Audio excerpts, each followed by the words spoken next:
শুক্রিয়া আদায় করার পরেও যে জিনিসটা আমি জানি যে আমি যখন ওখান থেকে আসছিলাম সবার সাথে কুশল বিনিময় করতে করতে যখন আসছিলাম তখন দেখলাম আমার মা বোনেরা কিন্তু ভালো নেই কেন এই ব্যাপারটি আমি বলবো। তার আগে আমি কৃতজ্ঞতা জানাচ্ছি এই স্বল্প সময়ের মধ্যে যারা এখানে উপস্থিত হয়েছে তাদেরকে বক্তব্য দিতে পারেননি, এত সামনে আসলে যেহেতু কথা বলেছেন কিন্তু ভালোভাবে বলতে পারেননি। আমাদের উপস্থিত আছেন আমাদের ক্ষুদ্র বিএনপির বিপ্লবী সভাপতি অ্যাডভোকেট বড় ভাই, উপস্থিত আছেন আমাদের ক্ষুদ্র বিএনপি বিপ্লবী সাধারণ সম্পাদক শফিকুল আলম চৌধুরী, উপস্থিত আছেন আমাদের একজন বিশিষ্ট ব্যক্তিত্ব আমাদের ক্ষুদ্র মহানগরী গর্ব আমাদের যিনি মানবাধিকার নিয়ে কাজ করেন অ্যাডভোকেট অনিল কামাল সাহেব আছেন আমাদের মাঝে, উপস্থিত আছেন আমাদের বিশিষ্ট সাংবাদিক আসিফ সাহেব আছেন, উপস্থিত আছেন আমাদের মহিলা দলের আহ্বায়িকা সৈয়দা নাফিস আলী, উপস্থিত আছেন আমাদের অত্যন্ত প্রিয় ব্যক্তি যা বন্যার জীবন রয়েছে আমাদের বিশিষ্ট ব্যক্তি আমাদের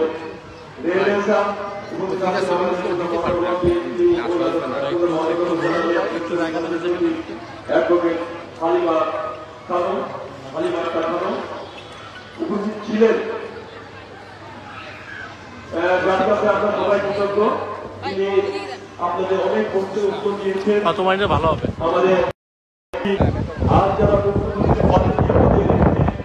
অনেক ব্যক্তি তো সামনে বসে আছেন তাদের কাছে আমি অত্যন্ত কৃতজ্ঞ যে তারা অনেক কষ্ট করে আজকে প্রোগ্রামটি আয়োজন করেছেন, কিন্তু সময় স্বল্পতার কারণে বক্তব্য দিতে পারেননি। তাদের নামগুলো আমি আপনাদেরকে জানাচ্ছি।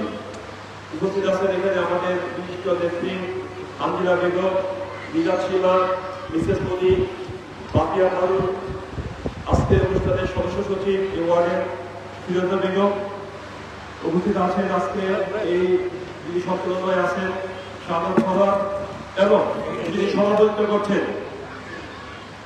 মিসেস দুলা খান। আমি সকলকে, এছাড়া যারা আমাদের সাথে সম্পৃক্ত আছেন সকলকে ধন্যবাদ কৃতজ্ঞতা জানাচ্ছি। বিশেষ করে আমাদের মা বোনেরা দীর্ঘক্ষণ ধরে বসে আছেন এবং আমাদের এলাকাবাসী ভাইয়েরা পিছনে দাঁড়িয়ে আছেন, সকলকে আমি আমার ব্যক্তিগত পক্ষ থেকে ধন্যবাদ ও কৃতজ্ঞতা জানাচ্ছি, শুভেচ্ছা জানাচ্ছি। সময়ের স্বল্পতার কারণে দুইটি কথা বলবো, অনেক সময় বাচ্চারা অনেক বিরক্ত করছে আমি দেখছি। আমি প্রথমে যে কথাটি বলেছিলাম ভালো নেই, কেন আমরা ভালো নেই? আমাদের তো ভালো থাকার কথা ছিল না? আমরা এদেশের নাগরিক, আমরা এদেশের সন্তান, আমরা এদেশে ভালো থাকতে চেয়েছিলাম, ভালো থাকার অধিকার আমাদের আছে না? আমি দেখেছি অনেক মানুষ, অনেক মা বোনরা আমাকে আস্তে আস্তে বলছে সবারই একটি করে সমস্যা আমি শুনতে পেয়েছি, চিকিৎসা সমস্যা। কেউ সঠিক চিকিৎসা পাচ্ছে না, কেউ বাড়িতে ঘুমোতে পারছে না, কারোর ইনকাম নাই। এখানে আমার এক বোন বসে আছে, তার থাকার ঘর নেই। কিন্তু এটা তো কোনো ব্যর্থ রাষ্ট্র নয়, ব্যর্থ রাষ্ট্র ছিল না। এখানে এ দেশ যখন স্বাধীন হয়েছিল লক্ষ লক্ষ মা বোনের ইজ্জতের বিনিময়ে, লাখ লাখ মানুষের ত্যাগের বিনিময়ে, প্রাণের বিনিময়ে স্বাধীন হয়েছিল। এইভাবে মানবতার জীবনযাপন করার জন্য কেউ জীবন দেয়নি, স্বাধীন হয়নি। সবাই চেয়েছিল দুমুঠো খেয়ে শান্তিতে একটু বসবাস করবে। এখানে অনেকে আছেন, কেউ সবাই আছে, কেউ কিন্তু গাড়ি বাড়ি চায় না, শুধু চায় একটু শান্তিতে থাকবেন, একটু খাবেন, একটু ঘুমাবেন, আর সন্তানের একটু লেখাপড়ার ব্যবস্থা করবে। সেটা কি হয়েছে? হয়নি, হয়নি তো হয়নি। যা ছিল আমাদের এই শিল্পাঞ্চলে যতগুলো জুট মিল ছিল সব জুট মিলগুলো বন্ধ হয়ে গিয়েছে, যায়নি?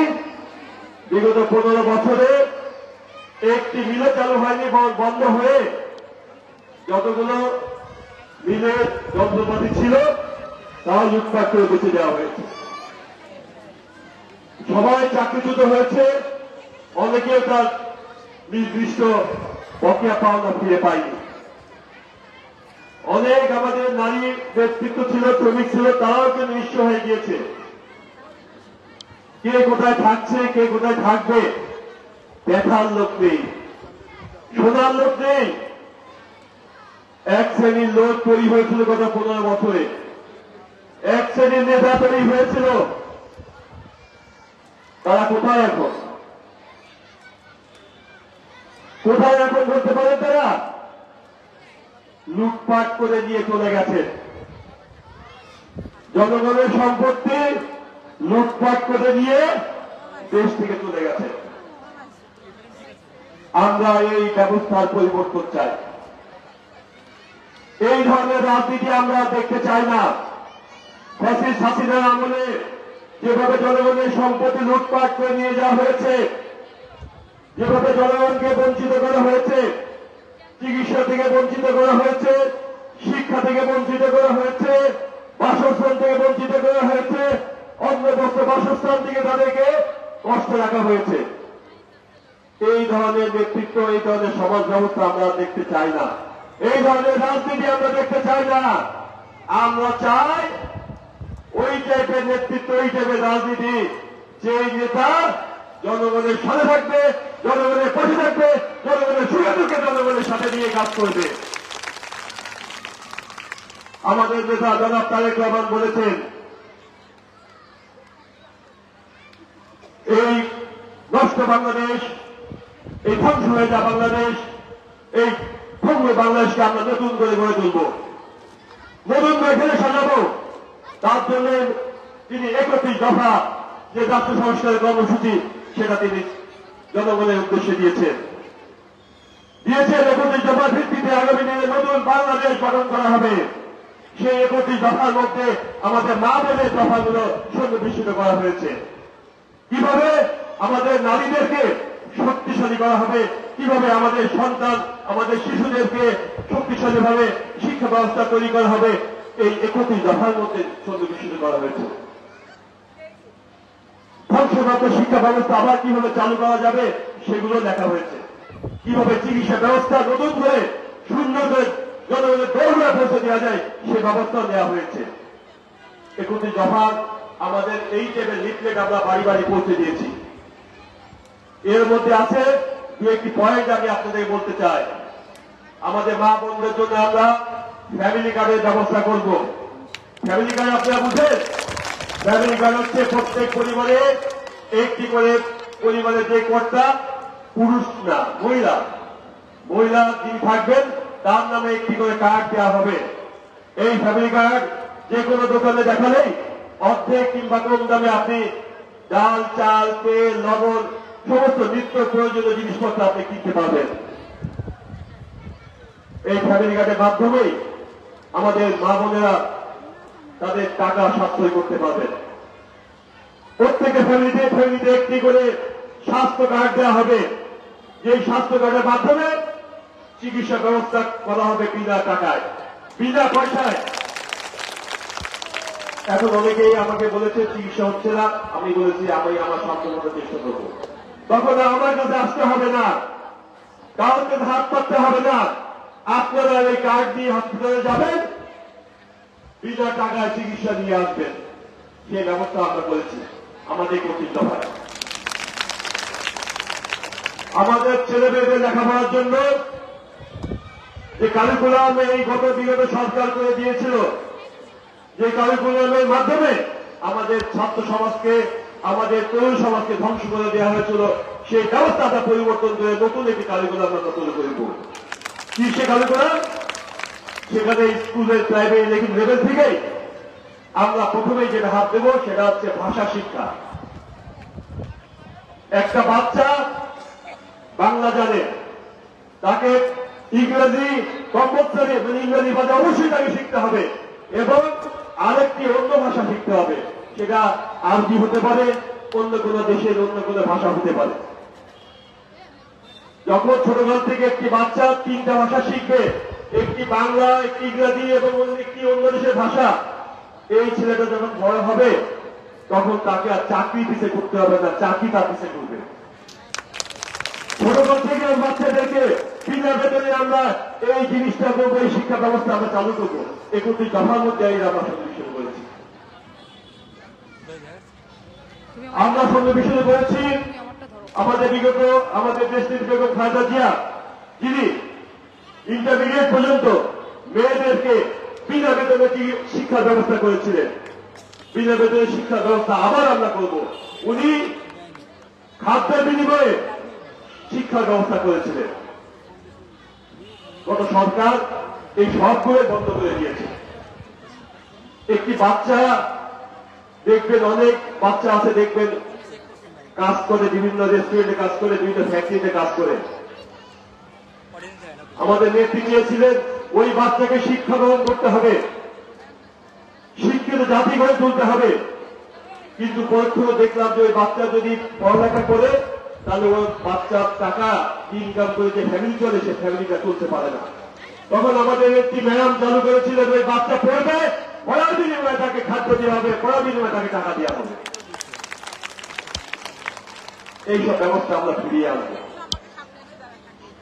31 দফার মাধ্যমে আমরা আগামী দিনে যে বাংলা গঠন করব, সেই বাংলাদেশের মানুষ সুখে থাকবে, শান্তিতে থাকবে। 31 দফায় হবে আগামী দিনে বাংলাদেশের মানুষের মুক্তি সনদ। অনেকে বলতে পারেন যে আপনারা ইলেকশন এসেছে এখন এইসব কথা বলছেন। সকলের উদ্দেশ্যে আমি বলতে চাই, 31 দফা কিন্তু আমরা 5ই আগস্টের পরে দেই নাই। 5ই আগস্টে শেখ হাসিনার পতনের পরে দেই নাই আমরা। আমাদের নেতা জনাব তারেক রহমান 5ই আগস্টের 2 বছর আগে 31 দফা দিয়েছে। 5ই আগস্টের আগে কেউ জানতো শেখ হাসিনা পতন হবে? কেউ জানতো না। আমাদের নেতা এতটাই দূরদর্শী ছিলেন, তিনি জানতেন এই শেখ হাসিনাকে কোন না কোন সময় দেশ থেকে পালিয়ে যেতে হবে, পদত্যাগ করতে হবে। তখন সকলকে নিয়ে আমাদেরকে এই দেশ পুনর্গঠন করতে হবে। এই জন্য তিনি আগেই 31 দফা দিয়েছেন যে বাংলাদেশের দুঃসময় যখন আসবে, শেখ হাসিনা যখন পালিয়ে যাবে, সরকার যখন বন্ধ হবে, তখন সকলকে নিয়ে আমরা 31 দফার মাধ্যমে নতুন বাংলাদেশ গড়ে তুলব, যে বাংলাদেশে মানবতা থাকবে, বৈষম্যহীন ভাবে সকলে মিলে আমরা একসাথে সুখে শান্তিতে বসবাস করতে পারব। এই সত্য দিন লেগেছিলেন।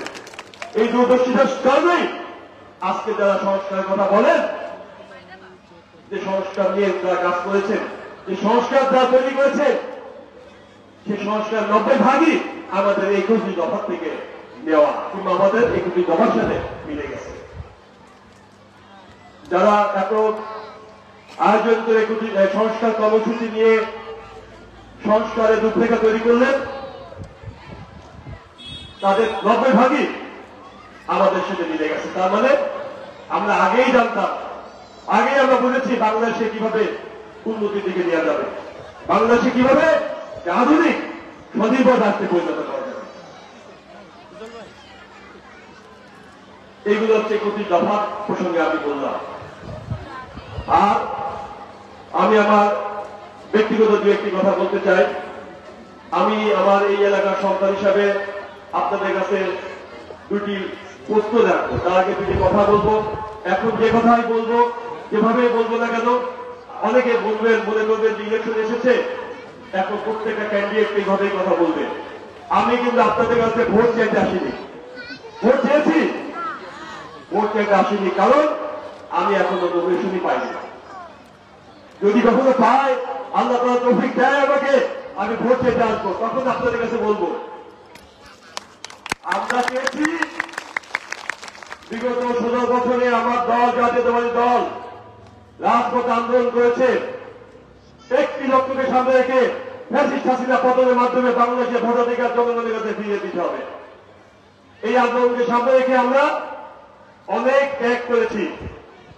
আমাদের দল বিএনপি সবচেয়ে বেশি রাজপথে সংগ্রাম করেছে, ত্যাগ করেছে, সবচেয়ে বেশি ক্ষতিগ্রস্ত হয়েছে।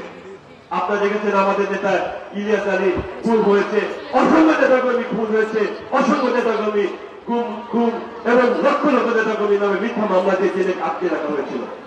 এটা আপনারা দেখেছেন। শুধু আমাদের নেতাকর্মীরা খুনের শিকার হননি, আমাদের এই নেতাকর্মীর সাথে সম্পৃক্ত এখানে অনেক মা বোনরা আছেন, তারাও কিন্তু নির্যাতিত হয়েছে, বলছেন না?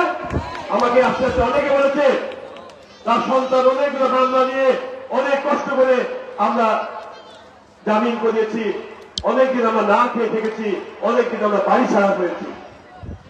আমরা আর এই কষ্ট দেখতে চাই না। বাংলার জাতীয়তাবাদী দল যে আশা, যে লক্ষ্য যুদ্ধ নিয়ে সংগ্রাম করেছিল, 5ই আগস্টের ছাত্র জনতা বিপ্লবের মাধ্যমে সে শেখ হাসিনা পালিয়ে গেছে, ভোটের অধিকার ফিরে পাওয়ার একটি সম্ভাবনা দেখা দিয়েছে। কিভাবে? এই যে সরকার, নিরপেক্ষ সরকার একটি ভোটের সম্ভাব্য মাস ঘোষণা করেছে, ফেব্রুয়ারি মাস, শুনেছেন না? আমরা চাই অনতি বিলম্বে তারিখ ঘোষণা করতে হবে। জনগণ তার পছন্দ ব্যক্তিকে ভোট দিয়ে একটি গণতান্ত্রিক সরকার প্রতিষ্ঠা করবে, যে সরকার আমাদের এই মা বোনরা যে কষ্টে আছে এই কষ্টগুলো লাঘব করবে। ভোটের মাধ্যমে সরকার না আসলে, ভোটের মাধ্যমে যদি জনপ্রতিনিধি নির্বাচিত না হয়, তাহলে জনগণের সাথে সম্পৃক্ততা যদি না থাকে, তাহলে জবাবদিহিতা থাকবে না। থাকবে? এর আগেও ফের অঞ্চলে এমপি ছিল না?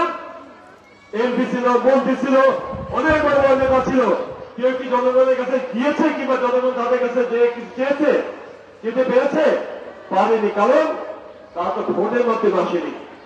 আজকে যদি আপনি ভোটের মাধ্যমে কাউকে আনেন, সে যদি আপনার কথা না শুনেন, আপনি তার পর দিন তার বাড়ি গিয়ে তার গলাটা চেপে ধরতে পারবেন, বলতে পারবেন আপনি এত বড় বড় কথা বলেছিলেন, আপনার কথা শুনে আমি ভোট দিয়েছিলাম, আমার ভাগ্যের পরিবর্তন কেন হচ্ছে না? আপনি জবাব দেন। জবাব দিতে বাধ্য থাকবে সেই নেতা। আর যদি ভোটের মাধ্যমে না হয়, আপনিও যেতে পারবেন না, সেই নেতাকে খুঁজে পাবেন না। গত 15 বছর যা হয়েছে। যাই হোক, আমরা যেটা চেয়েছি জনগণের ভোটাধিকার জনগণের কাছে ফিরিয়ে দেওয়া, সেটা আমরা আংশিক সফল হয়েছি। আর পুরোটা সফল হবো যেই দিন ভোটের তারিখ ঘোষণা করা হবে, যেই দিন আপনারা নির্ভয়ে নিঃসঙ্গ চিত্তে ভোটে যায় আপনার ভোট আপনি দেবেন, যাকে ভোট তাকে দেবেন, সেই দিন যেদিন আসবে সেই দিন ভোটের অধিকার প্রতিষ্ঠা হবে। আমরা এই ভোটের অধিকার নিয়ে রাজপথে ছিলাম, এখনো আছি। যতক্ষণ পর্যন্ত না এই সরকার ভোটের তারিখ না দেয়, ততক্ষণ আমরা রাজপথে আছি। আপনাদের অধিকার প্রতিষ্ঠা করার জন্য এখন পর্যন্ত রাজপথে আছি, আগামীতেও থাকবে ইনশাআল্লাহ। কারণ আপনার ভোটের মাধ্যমে যে ব্যক্তি নির্বাচিত হবে, যে সরকার নির্বাচিত হবে, সেই সরকার আপনাদের পক্ষে কাজ করবে। সেই সরকার বাধ্য থাকবে এই বিল কলকারখানা চালু করতে। সেই সরকার বাধ্য থাকবে আমাদের লক্ষ লক্ষ তরুণ সমাজ যারা পাশ করে বসে আছে তাদের চাকরির ব্যবস্থা করতে। আমাদের নেতা বলেছেন, আল্লাহ তাআলা যদি আমাদের তৌফিক দেয়, আমাদের যদি জনগণ ভোট দেয়, যদি আমরা রাষ্ট্রের দায়িত্ব পাই, আমাদের প্রথম কাজ হবে 1 কোটি তরুণ যুবককে চাকরির ব্যবস্থা করা এবং এই মিল কলকারখানা যেগুলো বন্ধ আছে এগুলো তুলে দেওয়া। আরেকটি কথা বলে শেষ করব। আমার এই এলাকাবাসীদের জন্য আমি যেখানে গিয়েছি সেখানেই বলেছে যে আমাদের একটি হসপিটাল দরকার, একটি আধুনিক মানের হাসপাতাল দরকার। আমরা যেখানে যখন খুশি তখন যাব, আমাদের ইচ্ছা মতো আমরা চিকিৎসা নিয়ে যাতে ফিরে আসতে পারি, তার মুখাপেক্ষি যাতে না হতে হয়। আমাদের এই 3 আসনে প্রায় 10 লক্ষ মানুষ বাস করে, একটি জেনারেল হাসপাতাল নেই। আমাদেরকে অসুস্থ হলে তাকে ওই 250 বেড হসপিটাল যেতে হয়। যাওয়ার ভাড়া কিন্তু অনেকের নেই। আমাদের অনেক মা বলে যাওয়ার চিকিৎসা ভাড়া বন্ধ থাকে না, বিনা চিকিৎসায় তারা ভুকে ধুকে মৃত্যুর দিকে ধাবিত হয়। আমরা চাই জনগণের ভোটে যে সরকারি আসতে হলো তাকে প্রথমে এই অঞ্চলের জন্য একটি আধুনিক হাসপাতাল তৈরি করতে হবে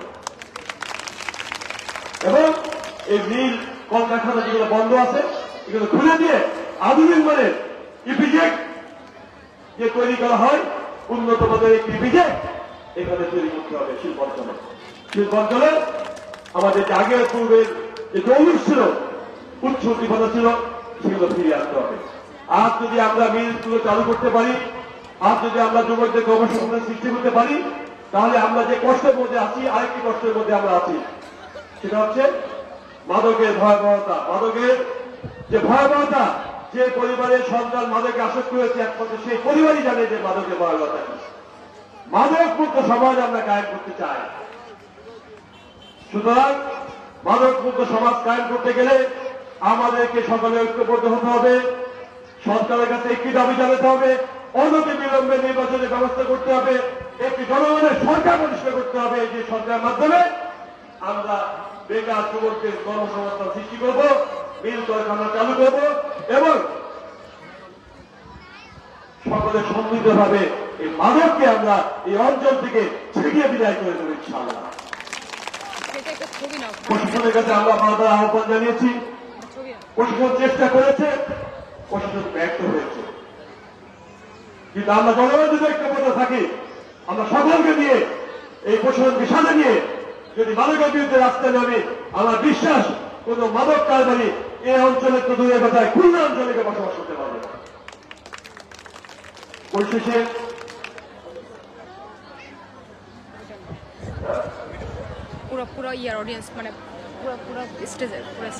পরিশেষে দু একটি কথা বলবো। এখানে অনেক আমাদের মহিলারা অনেক কোশ্চেন করেছিলেন, সেসব কোশ্চেন উত্তর আমাদের মুফতি সাহেব দিয়ে গেছেন।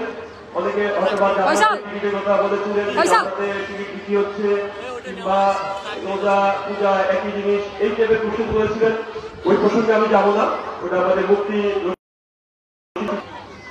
প্রথম শেষে দু একটি কথা বলবো যে আপনাদের সামনে ভোটের সময় অনেক প্রার্থী আসবে, অনেক প্রার্থী আসবে, আর সেটাই স্বাভাবিক আসবে এবং প্রতিশ্রুতি দিবে যে আমাকে ভোট দিলে, আমি নির্বাচিত হলে এই করব সেই করব, অনেক কিছু করব, গাড়ি বাড়ি সব করে দেবো। আমরা যারা প্রার্থী তারা কিন্তু এগুলো বলি, আমরা বলি না, বলি, বলাটা অন্যায় কিছু না, বলি। কিন্তু আমার প্রশ্ন দুটা, আপনারা প্রত্যেকটা প্রার্থীকে জিজ্ঞাসা করবেন, আপনি যে করে দেবেন, আপনি এতদিন কোথায় ছিলেন? পরিচয় জানতে যাবেন, আপনি এতদিন কোথায় ছিলেন? আর দ্বিতীয় প্রশ্ন, এতদিন আপনি জনগণের জন্য কি কি করেছেন? এই প্রশ্নের উত্তর আপনারা নিয়ে নেবেন আগের থেকে। কোথায় ছিলেন এবং এতদিন জনগণের জন্য কি কি করেছেন? এই দুটি প্রশ্নের উত্তর আপনারা জিজ্ঞেস করবেন প্রত্যেকটা প্রার্থীকে, আমি সহ। কারণ আমরা যারা প্রতিশ্রুতি দেই, তারা সেই কাজগুলো করবো কিনা তার একটা ছোট্ট পরীক্ষা এটা। যদি কেউ ওদিকে বলে থাকে তাহলে সে আগামীতে করবে, ধরে নিয়ে যায় কিছুটা হলেও করবে।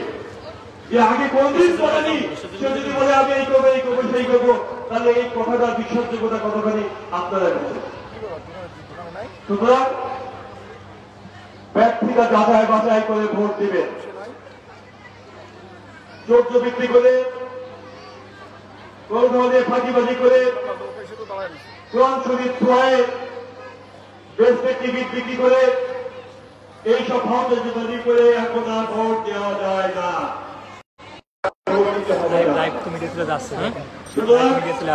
সকলে সজাগ থাকবেন, বিভ্রান্ত হবেন না। ধর্মের নামে যারা আপনাদেরকে বিভ্রান্ত করতে চায় তাদের ব্যাপার সতর্ক থাকবেন। যদি কোন ধরনের বিভ্রান্তিমূলক বক্তব্য দেয়, আপনার মসজিদ ইমাম সাহেব আছেন, মুফতি আছেন, তাদের কাছে জিজ্ঞাসা করে দিবেন। মিথ্যা কসম কাটিয়ে যারা আপনাকে ভোট দিতে চায়, মুফতি সাহেব থাকলে ভালো বলতে পারতেন। মিথ্যা কসম দিয়ে, আল্লাহর নামে কসম দিয়ে যারা ভোট দিতে চায়, এই কসমের মূল্য আছে কিনা আপনার মুফতি সাহেবকে জিজ্ঞেস করে দিবেন। সুতরাং ভয় পাওয়ার কোন কারণ নেই। আপনারা আপনাদের বিবেচনা জ্ঞান দিয়ে আপনার সিদ্ধান্ত নেবেন। পরিশেষে যেহেতু সময় সংক্ষিপ্ত, সকলের সুস্বাস্থ্য কামনা করে, সকলের দীর্ঘায়ু কামনা করে, সকলের পাশে থাকতে পারি সুখে এবং দুঃখে, সেই আস্থা বিশ্বাস রেখে আমি আমার বক্তব্য শেষ করছি। আল্লাহ হাফেজ। বাংলা জিন্দাবাদ, বাংলা জাতীয়তাবাদী দল জিন্দাবাদ, শহীদ আবরণ দেশটিতে বেগম খালেদা জিয়া জিন্দাবাদ। আগামী রাষ্ট্রনায়ক সমগ্র বাংলাদেশের মানুষ যারা বেকার তাকিয়ে আছে, দেশ নায়ক তারেক রহমান জিন্দাবাদ। ধন্যবাদ সকলকে। সভাপতির নামটা খালি বলে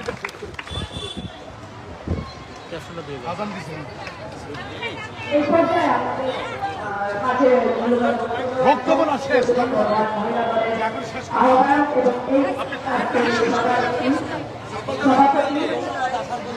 আপনার।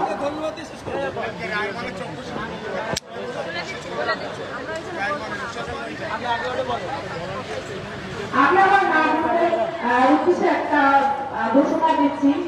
আগামীকাল অর্থাৎ 27 তারিখে রায়মহলে চক্ষুর চিকিৎসার জন্য আপনারা ওখানে যাবেন।